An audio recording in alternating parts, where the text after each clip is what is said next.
Here we go. Hey, can you see us? I cannot see you yet. Okay. Let's see. Got our full strength Wi-Fi, so hopefully people come in. It sounds pretty good. 135. Okay. Good. 135. Oh, wait. Let me see. There we go. Awesome. Okay. Hey. Hey, I'm Kate. How are you? Good. Good. What's up, Jason? Hey, what's up, man? How are you feeling? I'm okay. I'm sitting here in the hospital recovering. That's always fun, right? Yeah, I've been here for over a month now. 5 weeks. That's a long time. That's a very long time. Yeah, man. So I was telling Jay about you, how you had a stroke as well. Yeah. A lot of us. There's over 50 of us right now. Over 50. Wow. Yeah. Mm-hmm. Wow. Mm-hmm. Okay, and you're collecting. I mean, yes. Well, you seem to be like the first. I know when I Googled Jiu-Jitsu stroke, your name came up. Yeah, so then I listened to a podcast you were on. Right on. Yeah, when I was in the hospital, as I'm laying there wondering how, why, and all those good things that go through your head, and just absolutely in shock that something like this could ever happen. Because it's nothing we've ever heard of, nothing we've ever spoken about. Nobody's ever, told me about it. And thinking life is coming to an end, and looking on Google on my phone, saying, Jiu-Jitsu from chokes, Jiu-Jitsu strokes or strokes from chokes, and all the keywords. And I really didn't find a whole lot. And so after I got out of the hospital, did an interview with Jiu-Jitsu Times, and then after that article came out, everything just started snowballing. When I was recovering, there was a gentleman that called me. He was a Jiu-Jitsu Muay Thai guy, but he didn't have his stroke from martial arts. It was from doing like some skydiving. He was in military. And but he was talking to me about everything, and he was the first guy I talked to. His name was Charlie, and he said, "Chris," he goes, "listen to me." He's like, "You have to document everything. There's nothing out there in the medical field. There's nothing." And I just listened to what he said, and when people started to reach out to me and contact me about it, same thing. It's just right away. Let's just Skype record. We have to get this documented, like Charlie said. And what we've been able to do so far is kind of pinpoint, okay, so if it's carotid or the other one. The other one starts with a V. We are now able to see, for example, carotid dissections are more like paralysis, droopy face, paralysis of the one side of the body, where the other one is more vision orientated and more like I don't have my balance type of thing. Yeah. So that's like those are the initial symptoms. That's what we're starting to see. Yeah. Yeah. Okay. And then also the reason I'm recording as well is because I can't remember everything, but now that I'm going to Arizona, I'm going back to my videos and documenting and listening, and he said that, she said that, he said that, and then it's like okay, because this is right now. Unfortunately, this has turned into almost like a full-time job because this is happening so much, and so between myself and then my one of the other jet guys, Josh Vera. Josh is in the medical field. He knew that this could happen. He's a black belt. He knew it could happen. He's probably the only one of all of us that knew it could happen. But he said it would never happen to him. And it did. Wow. And his was January of this year. So between both of us, we have enough information. We probably have more information than most medical practitioners. There's also ways that I see that we can prevent this, and I think the the dissections are coming more prevalent in jiu-jitsu than we think. They just might not all be turning into strokes. Mm-hmm. So that's kind of been what's going on with like I said, it's almost bi-weekly that I'm getting texts or Instagrams or something from somebody. And so that tells me, number one, obviously, this is something that we all need to get together as a community and really understand what's going on. So this can't happen anymore. And then, I heard you guys have kids that train. I have two daughters that train too. Mm-hmm. And I do run two schools in Milwaukee, and there's children in there that train. And we don't want this to happen to our teammates or our kids or anybody. So I wanted to, get in touch with you guys. I really wanted to, give encouragement to Jason. I'm absolutely certain, just like everybody else, that you're going to be out of that hospital soon, and it just takes a little while. You know what I mean?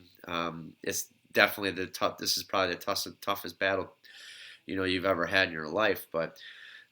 There's a light at the end of the tunnel. You just have to get through this part. Everything happens for a reason, unfortunately. But this is just an obstacle that is, But because you have jiu-jitsu, because you have that mentality, you will get through it. Mm-hmm. So, that's right. Yeah, 100%. Yeah, absolutely. Hey, thanks, Chris. Yeah, man. I didn't know this could happen.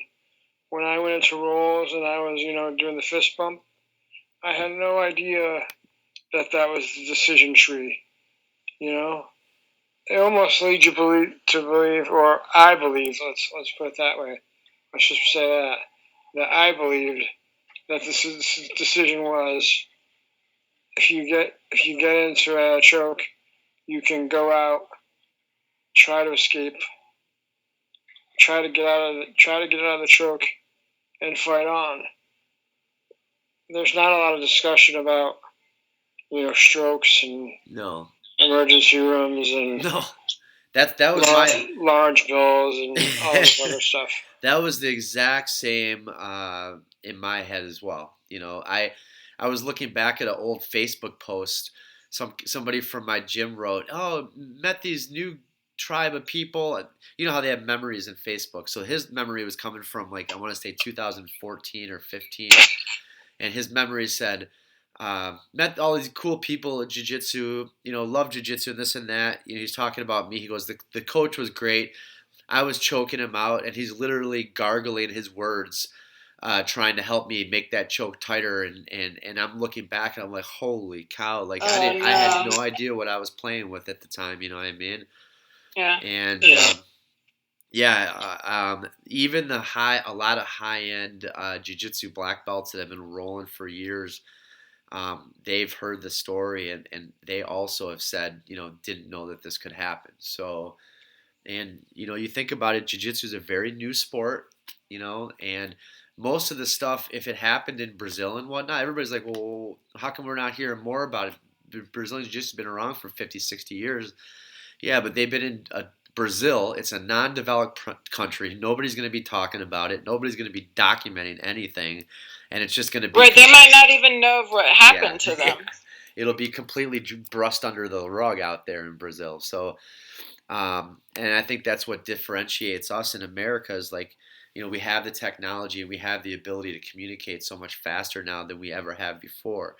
And that's why I'm putting out this information. And the good news is people are starting to read it. A college kid in Texas messaged me and just said, "Hey, thanks. I've been reading your stroke. I'm glad to be aware of this for me and my teammates." So the younger generation, they see it. And I've even had doctors reach out to me. A doctor who trains jiu-jitsu he goes, "Hey, Chris, read your stories. Thanks a lot. Was wondering if this could happen. As a doctor myself, I've always thought, hey, this would make sense, but wanted to hear what Then I went on the internet and looked at your stories, and he's like, sure enough. And so I think we're making progress here. unfortunately, it hasn't happened fast enough where we can, otherwise we wouldn't be having this conversation right now. Right. Yeah. But I think we're pretty damn close to, going to Arizona is the first step, and I think that's going to help. But wanted to hear, more about what your story, what happened, how long you've been training for, and just what happened. Mhm. Yeah. So I'm 47 years old. I've been training for about 7 years. I'm a purple belt. And on the date of my accident, it was an open mat. I went and I started to roll with one of the more senior students, I guess you could say. Yeah. Brown belt. Yeah. A three-stripe brown belt. Very, very tough guy. And the rest is kind of history. He gained advantage, took a mounted Ezekiel, It was an Ezekiel choke. Yeah, very, very, very tight. So, from there, I tried to kind of do a trap and roll, but, that doesn't work because the Ezekiel arm kind of provides a base as well. So he was there, There was no getting rid of him. I had time to tap. I didn't. I should have. My game had been up to that point about powering through chokes and other holds because I can. I was fairly good at it, and it was my game. So do you think? So did you actually pass out? Do you know? Oh yeah, I did. Definitely passed sure. out. And then so I'll pick it up from here for a little bit. So then passed out. They laid him down. He came back to, and then he got up and was ready to roll again because he's a freaking badass. But he kind of lost his balance a little bit.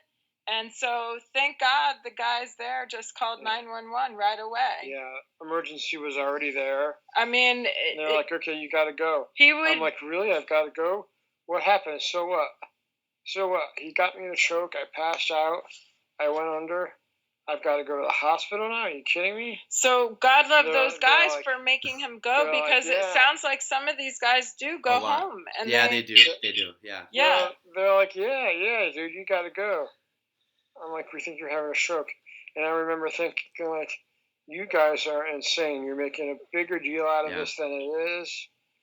They're like, "There's no way that this is a stroke." I got choked out. We always get choked out. That's the name of the game. I can't even believe that. But so you went in the ambulance to the closest hospital, which is here at UConn Medical Center. Right. Okay. So when the emergency people showed up asking me, where do you want to go? And of course, I have in my mind where I think the good hospital are, but I haven't really done the research on it because I wasn't aware of the issue. I wasn't expecting this to happen, so I didn't have an answer for them.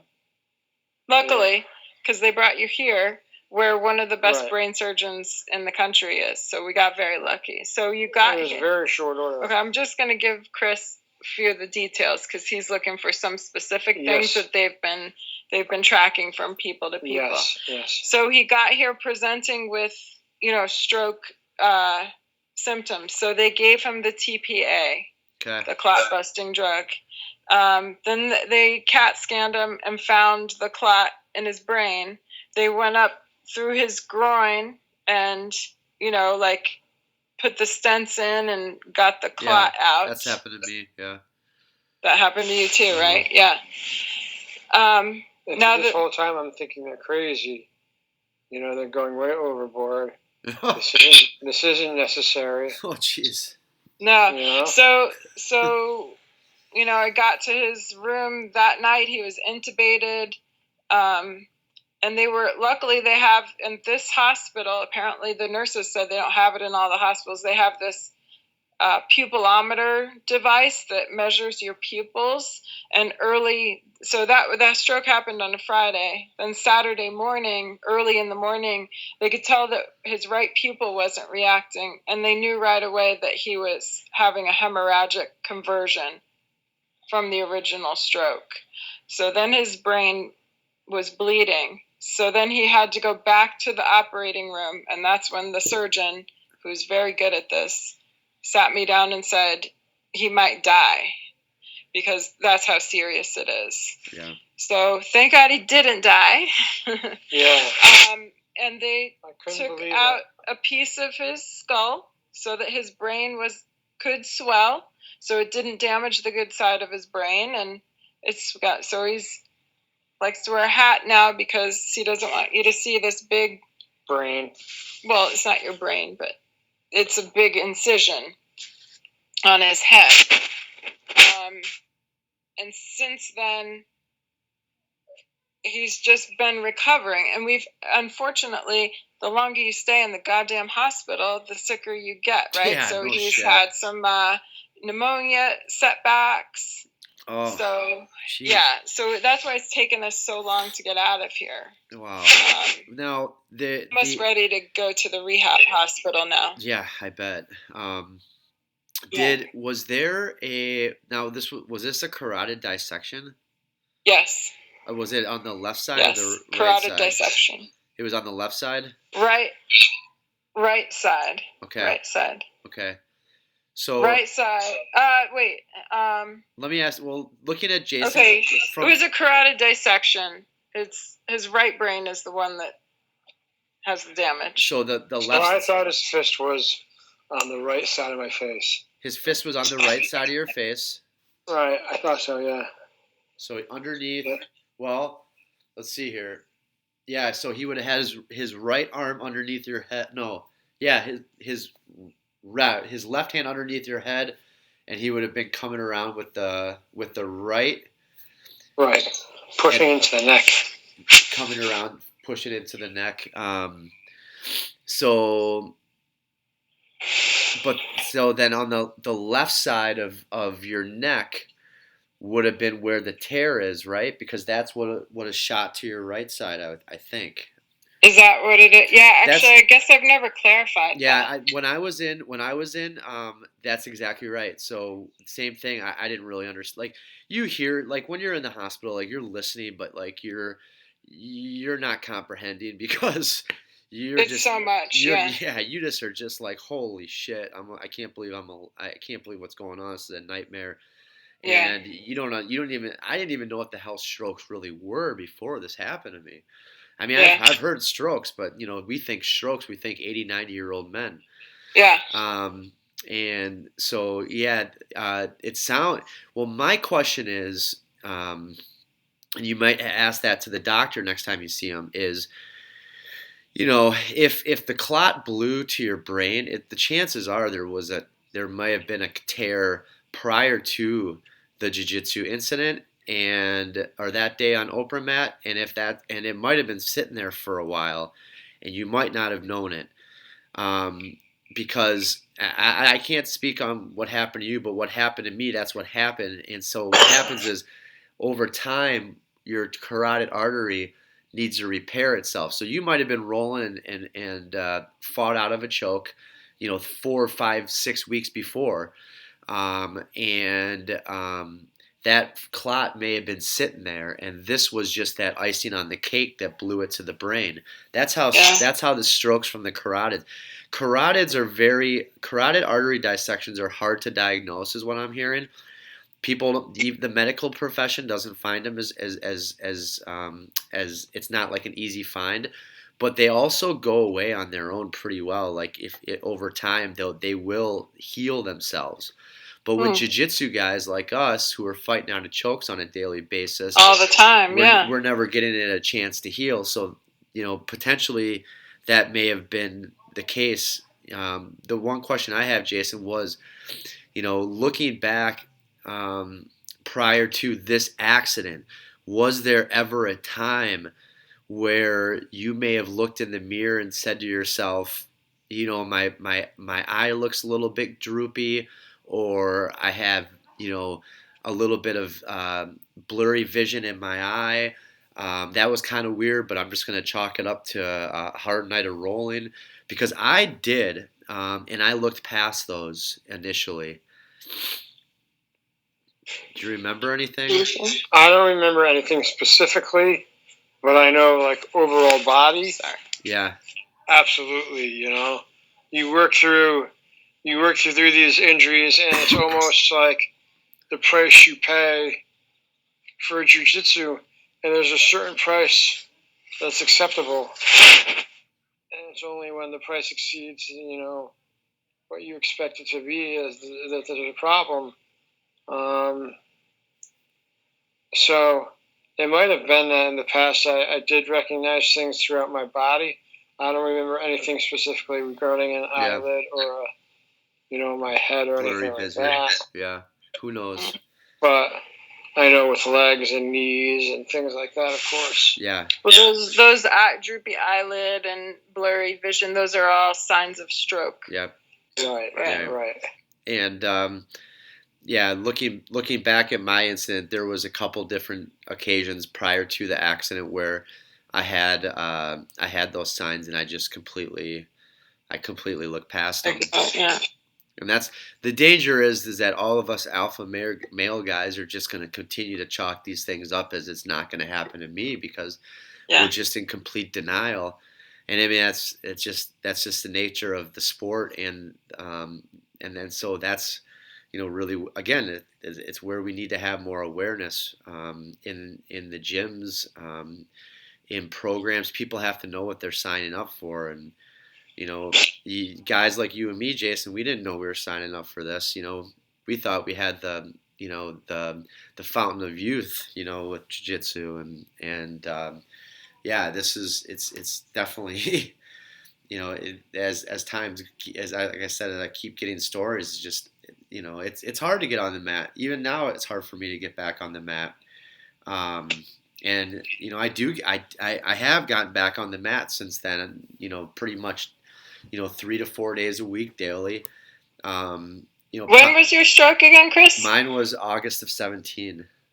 August of 17. Yeah. Okay. So you're 2 years out from it. I am, and it takes like everything takes a little while to come back. The speaking, like it was really hard for me to speak, say words. Like I couldn't speak any words in the beginning. Like I couldn't even say like cow or spoon or anything like that.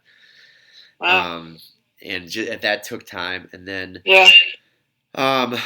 and then the physical therapy and the life, like it just takes a little bit of, like, because you in your mind you think you're okay, but you have all these limitations, and you got to learn to at first deal, like just understand them, be like, okay, I got some limitations here, but I still have limitations. There's no doubt, like beyond the PTSD that everybody kind of talks about, we do have. I mean, I'm scared to death on a daily. Like, what if something happens to me in the shower? What if I'm driving home with my kids and I have a stroke in the car? Or what if I'm at the gym doing kettlebell workouts and all of a sudden I fall down? Nobody's there to find me, because with TPA you only have a few hours, and that's my scare. Yeah. So that's a PTSD that we all have. Beyond that, I have sometimes I have some speech. My speech isn't 100% on. I can slur words. I can not remember words.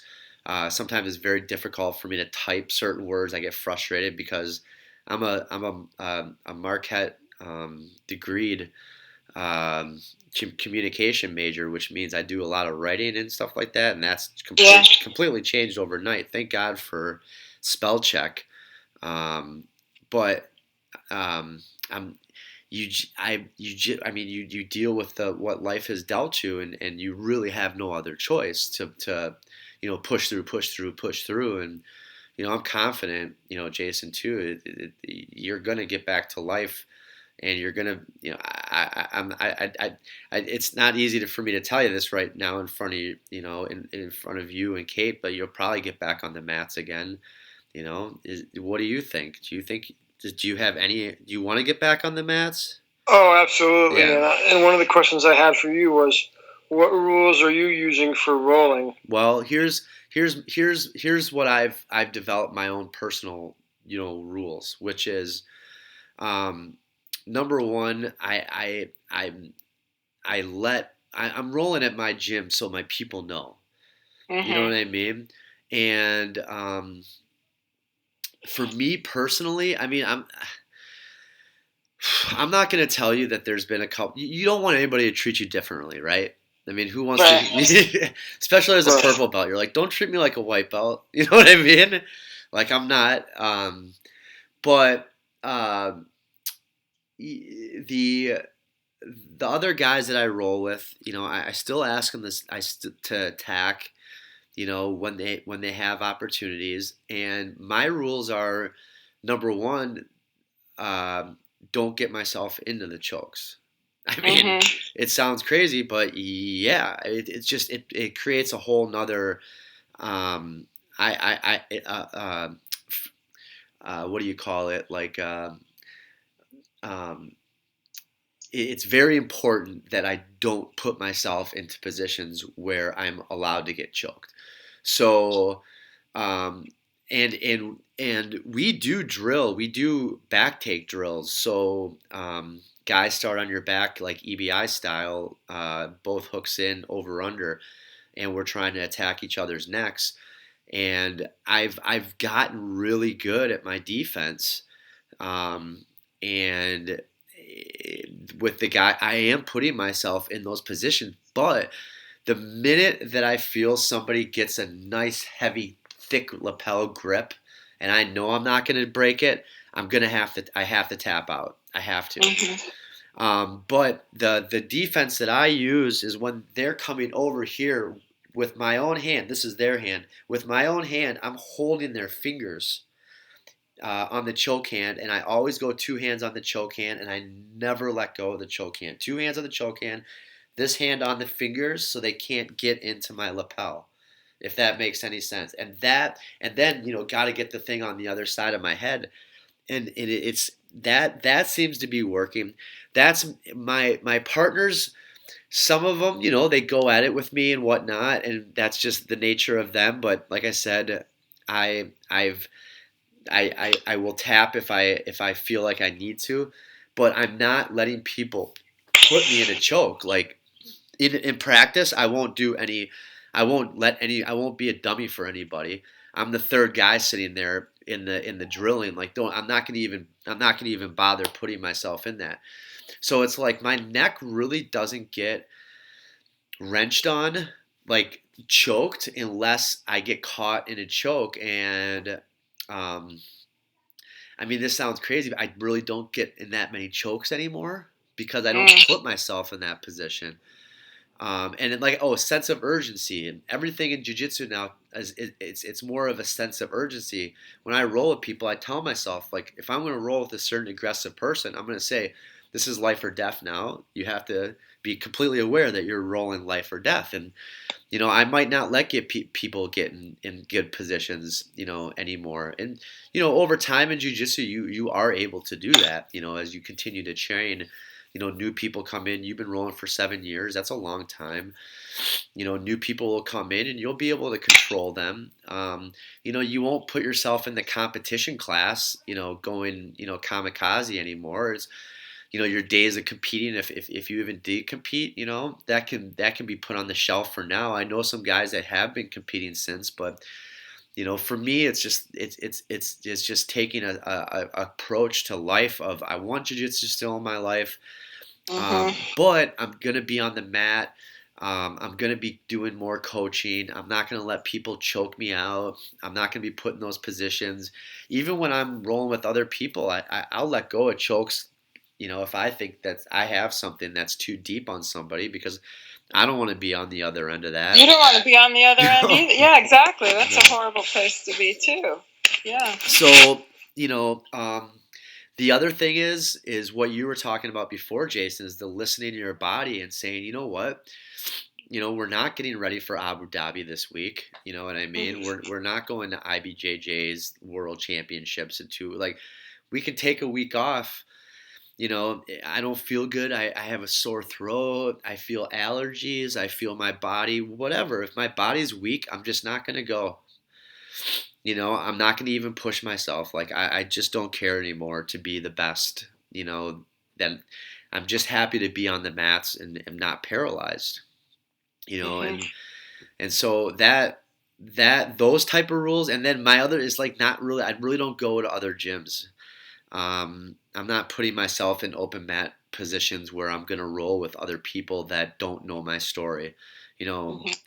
because I've done that a couple times and I really felt uncomfortable because I couldn't roll how I usually roll, and at the same time I was getting PTSD when guys would start grabbing my my coat, my neck, or my lapels. So Yeah, you want to roll with guys you trust, right? You just have to. Like, there's just after you have an accident, like you just have to. And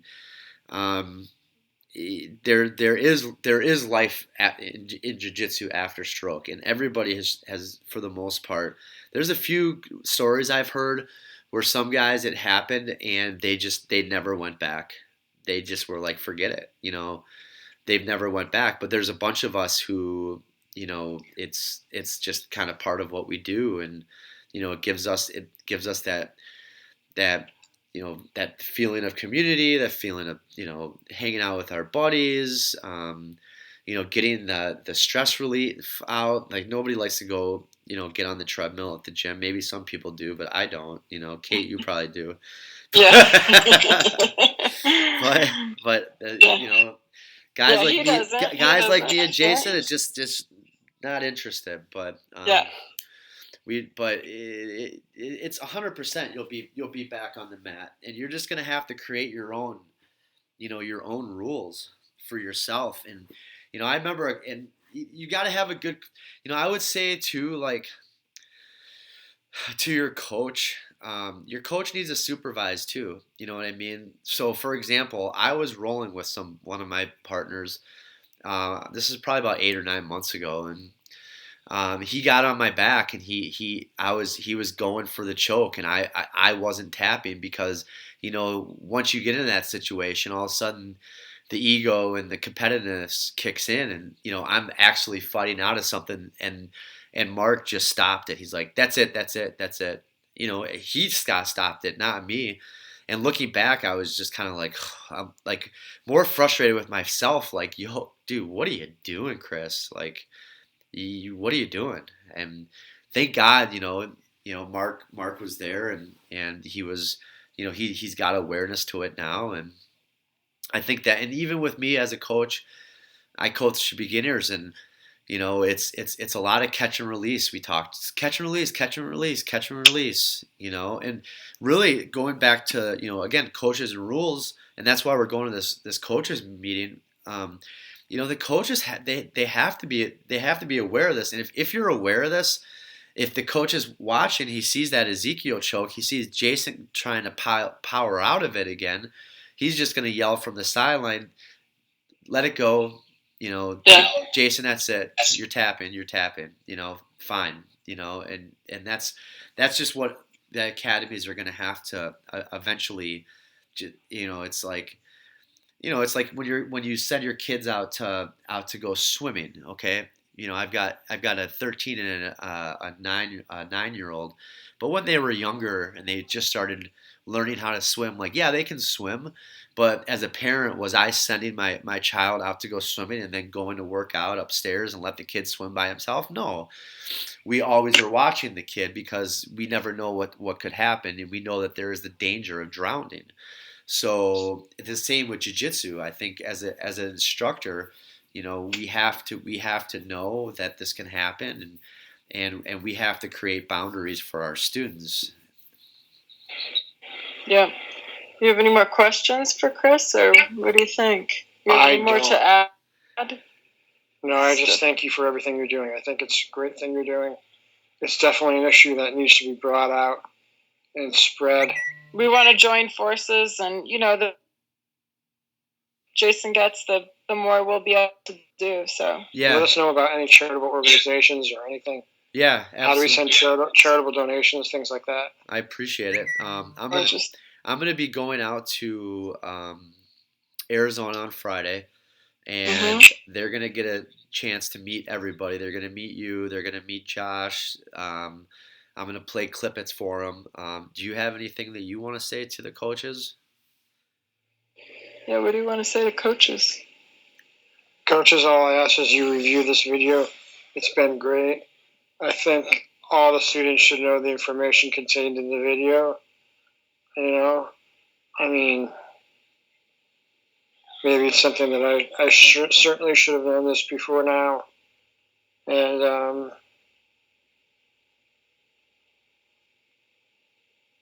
no, that's it. I'll just wait for the. Let's make awareness. Yeah, so everybody knows. Yeah. I'm willing to do, whatever, whether it's videos or whatever promotional or efforts it is to spread the word, because I think it is that important. I know I was wrong all these years, in terms of my thoughts on this process. So, well, you didn't know, and I mean, we don't want to say no jiu-jitsu, because so much good comes out of jiu-jitsu. Right. I mean, the family that has come around him in this time, from his jiu-jitsu family, has been unbelievable. Yeah. It's obviously great exercise. Yeah. It's like we just gotta get a hold of this one thing that really nobody knew could happen. So. Yeah, I agree. Is your cousin? Do you know if your cousin is he able to make it out there on? I'm gonna send him a message now. Yeah. Now that we talked. Yeah. That would be. Because he's going to remember Daniel, Demigod. Oh, he'll be out there. He lives in Arizona. Yeah. Yeah. Oh, right. Yeah. Well, that's his territory. Sure. Yeah. Well, he lives in Phoenix, like where. Yeah. Where? That's what's his last name? Madrid. Right. Yeah. Yeah. He's my like second cousin. Yeah. Yeah. No, I hope he comes, because he's got a big voice there. Yeah. That would be great. Yeah. I'll reach out to him again too. Maybe you can too, Kate. Yeah, I will. Well, I appreciate it, and since I I think about you every day, Jason. Like legit, like I just want you to get out of there and get back on the mats. Thanks, Chris. Yeah. So and you will. It's sad that that we have to have these obstacles thrown at us.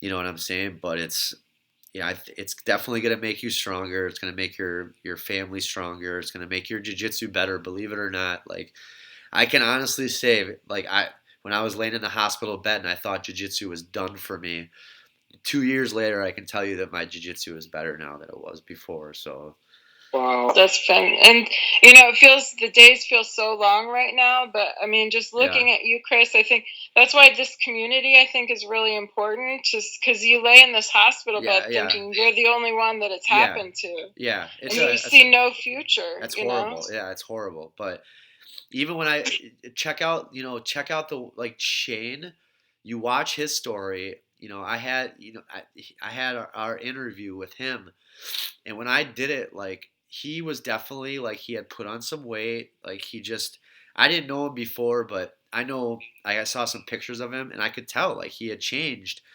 And then we had our talk, and then he was in our group, and the next thing you know, it's like, I'm going back to the gym. He's back in the gym. He's got his blue belt. Like, and I was posting, I'm back to the gym. I'm back to the gym. And I guarantee, like, it's a lonely world, especially in the beginning. And like you said, laying in the hospital and thinking, like, I'm never going to be the same again. My superpowers are gone. You know what I mean? Like, that's what you're thinking. And that's 100%, like, it's 100% what I was thinking. And it's just give yourself patience and positive thoughts. And then also there's something called biannual or biennial beats. Okay, so it's on YouTube, and I'll send you some when we get off the phone. But you try to limit the TV and the cell phones and whatnot, and more like close your eyes and turn this on for like 2 hours and just sleep with it, and it's just different types of frequencies that go into your brain and help you repair. And so science has definitely, I've done some research, and that that's something I think I think it helped me. If you could send the link, that would be Yeah. great. I've seen stuff like Yeah. that, so yeah, I would love to know. Yeah, and then more also, about that. and then also, like, especially in this early recovery, like a lot of like putting yourself into, meditative states, relaxation states. I went to yoga a couple times, but if you go to yoga, you got to find like a yin yoga place. Like, don't do like a hot flow or like any crazy thing like that. Like more like yin yoga, where it's not like you're doing headstands and stuff. Yeah. And just putting yourself into, like, you have to understand, like, your body has to repair, you know what I mean? And like, and giving yourself that opportunity to heal yourself. Like, it's, especially, 5 weeks in the hospital now, and getting sick and whatnot, like, you're gonna have to rebuild their immune system. You know what I mean? And embrace it.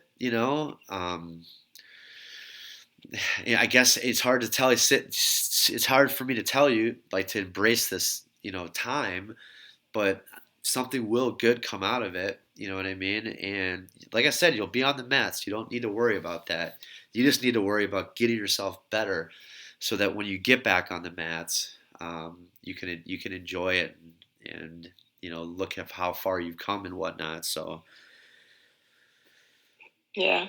Well, thank you so Yeah. much. I'm really glad, we got to do this. I'm sorry. I did No, want to wait till Jason was able to, like, I appreciate speak for it. himself. Yeah, it's good. It's good timing, and everything So- is really good timing. I appreciate you guys reaching out, and I appreciate you taking the time to do this interview, Jason. I really do. Thanks, Chris. Yeah, man. I really appreciate it. Yeah, we'll be rolling soon. Don't you worry about it. We're gonna be getting everybody together. I think it's May is Stroke Awareness, or I think Stroke Awareness Month is either August or May. I think I can't remember, but we're gonna start putting together events and whatnot, and we're all gonna get together and roll. And it's gonna be great. Cool. All right, brother. Thank you. Thanks, man. Right. All right, I'll talk to you. Thanks a lot. Thank you, Kate. Okay. Yeah. Take care. Bye. Bye bye.